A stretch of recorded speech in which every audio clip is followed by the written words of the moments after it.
isang taon ng pagbibigay pag-asa. Siya ang patnubay ng Kamanava, Police Brigadier General Rizalito Guerrero Gapas.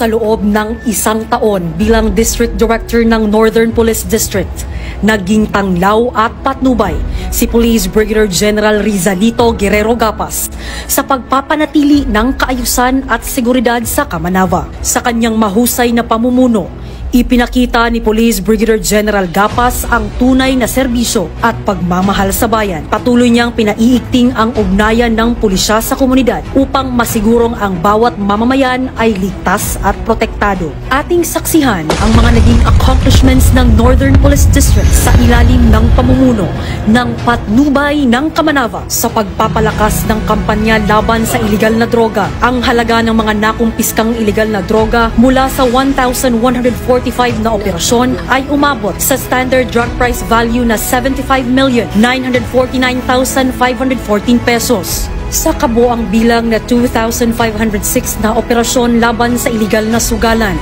6,710 rito ang mga naaresto.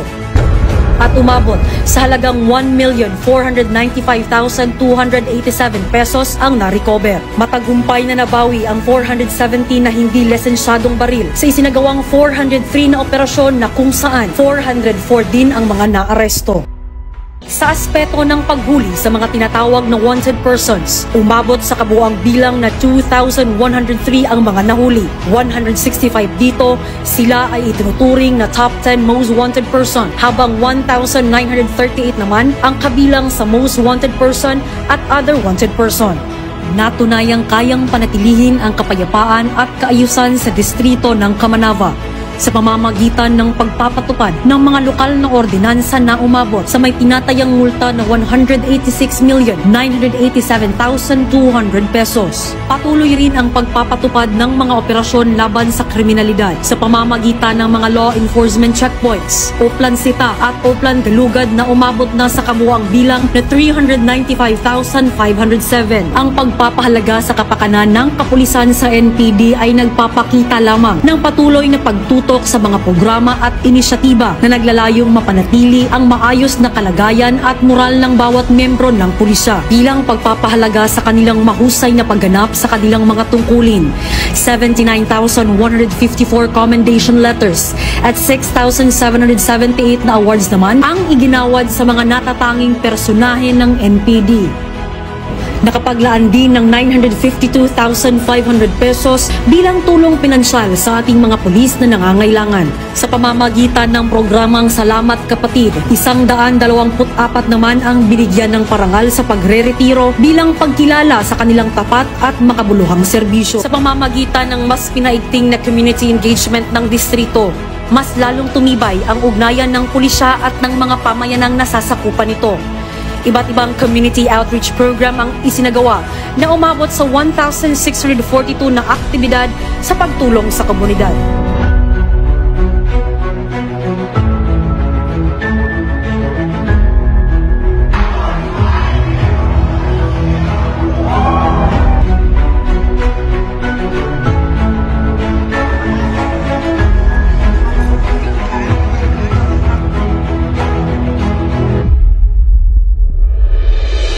Ating accomplishment naman sa BIDA program ay mas pinaigting na barangay drug clearing operation na kung saan nakapagtala tayo ng 170 na drug cleared barangay out of 260 na barangay sa buong Kamanava. Ito ay nagpapakita ng positibong impresyon at nagkamit ng 65.38% na nangangahulugang higit sa kalahati ng bilang ng mga barangay sa Kamanava ay kabilang sa drug cleared barangay. Binigyang diin din ng mga preventive at proactive approaches na nakapagtala ng 7,987 na mga seminars, lectures at nakapagtala ng 46,414 recipients, habang ang ating mga CBDRP activities o Community-Based Drug Rehabilitation Program ay nakapagtala na ng 3,869 na graduates at may 1,084 na ongoing rehabilitation.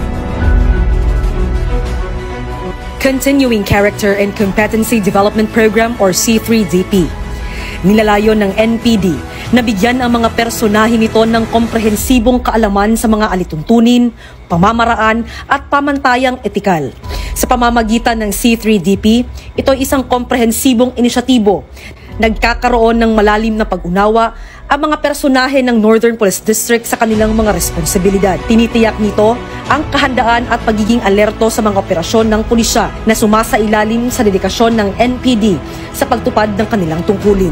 Enhanced Police Information and Continuing Education. Ang komprehensibong inisyatibo na ito ay naglalayong pagbutihin ang mga kasanayan at kahusayan ng bawat tauhan ng NPD. Ipinapatupad ito sa panahon ng DPAR or Daily PNP Personal Accounting Report at pinamamahalaan sa pamamagitan ng regular na pagsusulit sa buong distrito. Ang programang ito ay nakatuon sa pagpapaigting ng mas malalim na pag-unawa at husay sa mga police operational procedures at mga kaugnay na batas para sa lahat ng tauhan ng NPD. Launching of Council of Interfaith Leaders and Life Coaches. Ang Northern Police District ay matagumpay na naglungsad ng Council of Interfaith Leaders and Life Coaches bilang isang mahalagang hakbang upang palakasin ang integridad at moralidad ng mga kapulisan, alinsunod sa PNP Core Principles. Kinikilala ng NPD ang mahalagang papel ng espiritual, moral at emosyonal na kalusugan sa pagpapanatili ng disiplina at pagpapahalaga sa kanilang hanay. Sa harap ng mga hamon na kinakaharap ng ating mga kapulisan, mula sa isyong politikal hanggang sa pakikipag-ugnayan sa komunidad, ang pagpapanatili ng kredibilidad ay isang pangunahing layunin. Ang inisyatibong ito ay bahagi ng patuloy na pagsisikap ng Northern Police District na mapalakas ang kanilang Integrity Enhancement Program na nagtatakda ng pinakamataas na pamantayan ng disiplina at etika sa loob ng organisasyon. Ang Simbahang Katoliko bilang isang mahalagang institusyon ay aktibong nakilahok at nagpahayag ng kanilang suporta sa adhikaing ito, na higit pang nagpapatibay sa layunin ng NPD na magsilbing huwaran ng integridad sa serbisyo publiko. Rationalized Patrol Plan. Ang presensya ng mga nagpapatrolyang pulis sa mga kalsada at sa mga itinilagang establishmento upang maiwasan ang kriminalidad habang kasabay na nagpapalakas ng positibong pananaw sa komunidad. Ang Rationalized Patrol Plan na ito ay maingat na binuo upang magtalaga ng mga partikular na gawain sa bawat kapulisan na nagpapatrol sa kanilang 12 hours na duty. Tinitiyak ang sistematiko at komprehensibong diskarte sa pagpigil ng krimen. Bawat lokasyon at oras sa loob ng duty cycle ng patrol personnel ay binibigyan ng mga partikular na tungkulin, kabilang na ang pagpapatupad ng mga kaugnay na ordinansa at batas ng lungsod. Higit pa rito, bilang bahagi ng mga pagsisikap sa pakikipag-ugnayan sa komunidad, hinihikayat ang mga pulis na magtatag ng personal na koneksyon sa pamamagitan ng pagtawag sa kanila sa kanilang unang pangalan o first name basis na nagpapatibay ng pagkakakilanlan at tiwala sa loob ng komunidad na higit pang nagpapahusay sa pagiging epektibo ng inisyatibong ito. Continuing Legal Education for Police Investigators. Upang mapalakas ang mga kakayahan sa investigasyon, ang inisyatibong ito ay tinitiyak na ang mga investigador ng NPD ay may sapat na kaalaman sa mga pinakabagong legal na pamamaraan na nagtataguyod sa mas epektibo at legal na diskarte sa paglutas ng mga krimen. Sa pamamagitan ng patuloy na pagsasanay at mga inisyatibong pang-propesyonal na pag-unlad, layunin nitong palakasin ang galing sa investigasyon ng mga personahe ng NPD na nagbibigay daan sa kanila para makibagay sa mga komplikadong legal na sitwasyon ng may katumpakan at kahusayan na sa huli ay nag-aambag sa isang mas ligtas at makatarungang lipunan. Vendors into Peace, Vendors into Progress or the VIP2. Ang programang ito ay naglalayong magdala ng positibong pagbabago sa ugnayan ng mga vendors ng Kamanava at sa mga pulisya na tinutugunan ang iba't ibang alalahanin. Sa pamamagitan ng pag-oorganisa ng mga vendors sa iisang federasyon, layunin din ng NPD na mapadali ang representasyon at mapalakas ang pakikipagtulungan sa mga konseho ng lungsod. Bukod dito, nilalayon ng inisyatibo na itaas ang kamalayan ng mga vendor tungkol sa kahandaan ng NPD NPD na tumulong sa mga isyong may kinalaman sa kaayusan, kapayapaan, seguridad at proteksyon. Ang layunin ay iposisyon ang PNP bilang isang kaalyado ng mga vendors. Hinihikayat silang ipahayag ang kanilang mga reklamo at tugunan ang mga problema habang tinatanggal ang mga negatibong impresyon. Ang layunin ay pausbungin ang tiwala, alisin ang matagal ng negatibong paniniwala tungkol sa pang-aabuso ng pulisya at bigyan ang mga vendors ng plataporma upang opisyal na ipahayag ang kanilang mga alalahanin sa kanilang mga LGU.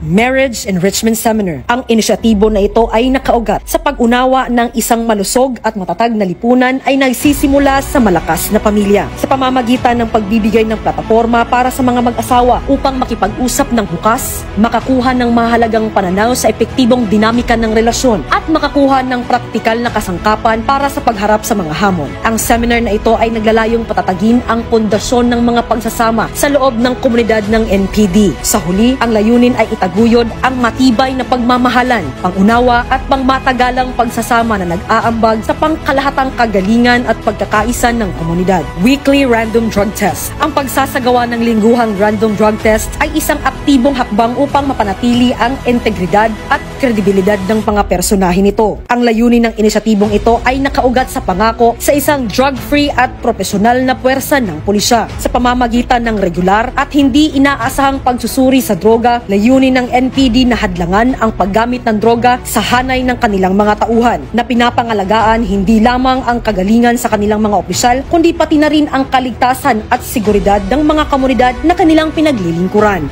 Nanay Day. Ang mga buntis na personahe ng NPD pati na ang mga lactating, breastfeeding mothers at may mga anak na nangangailangan ng espesyal na pangangalaga ay binigyan ng exemption mula sa mga weekend duties at deployments. Ang inisyatibong ito ay hindi lamang binigyang diin ang kahalagahan ng pagsuporta sa mga kababaihan sa pagpapatupad ng batas kundi pati na rin ang pangako ng NPD na itaguyod ang isang workplace environment na kung saan pinapahalagahan ang pamilya at kinikilala ang mga pagsubok na kinakaharap ng ating mga working mothers. Armed and unarmed tactics. Ang mga tauhan ng NPD ay sumasailalim sa masusing pagsasanay na mahalaga para sa kanilang kahandaan sa tungkulin. Ang pagsasanay na ito ay hindi lamang nagpapabuti sa kanilang pisikal na kakayahan, kundi nagtuturo din sa kanila na maging maalam sa kanilang paligid at gumawa ng matalinong desisyon sa iba't ibang sitwasyon. Ang kahalagahan ng mga taktikang ito ay nasa kanilang kakayahan na maging epektibo at responsable na harapin ang iba't ibang sitwasyon. Ang pagsasanay na ito ay nagbibigay ng kinakailangang kasanayan sa mga tauhan ng NPD upang harapin ang mga hamon sa pagpapatupad ng batas na sa huli ay lumikha ng mas ligtas na kapaligiran para sa lahat.